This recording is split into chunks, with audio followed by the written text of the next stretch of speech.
Pasileku bizirik taldekoek agerraldia egin dute joan den ostiralean, Pasilekuan bertan, Gernika Lumoko udalarekin iritsi diren adostasunaren berri emateko asmoz. Taldearen asmoa, Pasilekuaren izaera mantenduko duen proiektua bermatzea dela azpimarratu dute agerraldian. Pasilekua denon lekua da, eta ez da inorena. Orain urte batzuk, Pasilekuari bizi gehiago emanguran, lanean hasi ginen, zintzotasunez.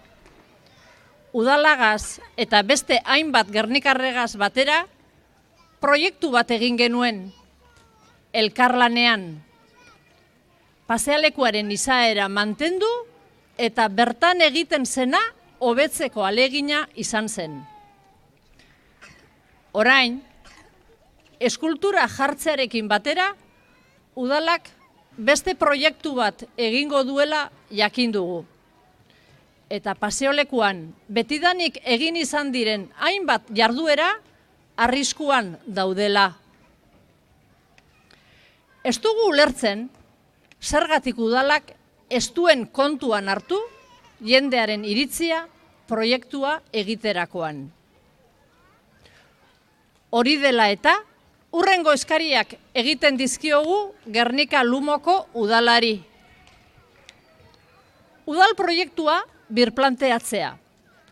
Pasealekuan historikoki egin diren jarduerak etorkizunean ere egin ahal izateko. Pasealekuaren plaza izaera mantenduz, elkarrekintzarako lekua izatea. Musikaz gozatzeko lekua. Kultur eta kirol jarduerez gozatzeko elkargunea. Pasealekuko erabiltzaileen iritziak eta oroar gernikar guztiena kontuan hartu eta errespetatzea. Pasealekuak merezitako proiektua osatzeko kontuan hartzea umeen, gazteen, gurasoen, elkartean eta adinekoen iritzi eta beharrizanak. Esan beharrik ez dago, testu honen alde agertzen garenok, udalarekin batera lan egiteko prestutasuna daukagula. Azken batean, denok nahi dugu onena paseolekurako eta gernikarrontzat. Denon artean adostutakoa eta denontzako.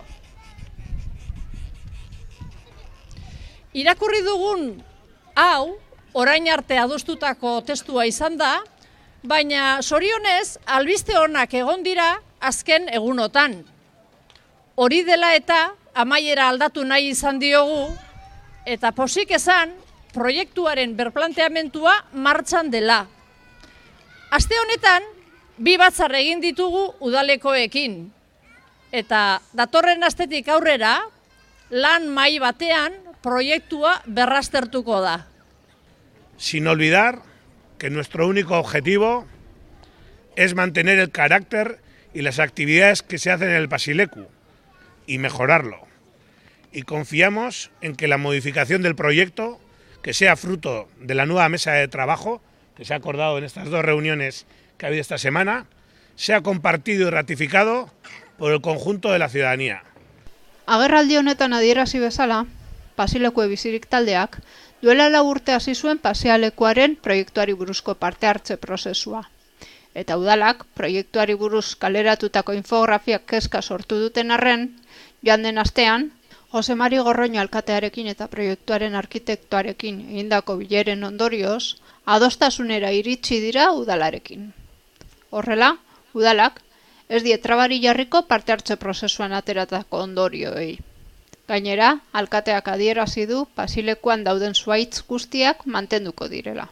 Beti ere, arriskuren bat supesatzen ez badute. Era berean, lurzoru aldatzeko asmoa erakutsi du udalak. Izan ere, gaur egun dagoen asfaltoa egoera txarrean baitago. Bueno, hori bakarrik esan, zen Pasileku edano dakigu estropita da dela, txarto. Proiektu bat egin da txukuntzeko eta ondo imintzeko. Eta, bueno, amedekuzu ordezkari batzuk euren proposamenak enguri izan debezenak, guk inorreztu baztertzen eta gure proiektu hori danan herritxar guztien aizetie, eta benetan ni pozin hau eurek hasen duzen bilerak, positiboak izin delako, eta kauen emaitz on bat ukingo debelako. Pasilekue bizirik taldea eta udala, beraz, elkarlanean arituko dira. Udal ordezkariez, herritarrez eta teknikariez osaturiko lan mahaia osatuko dutelarik.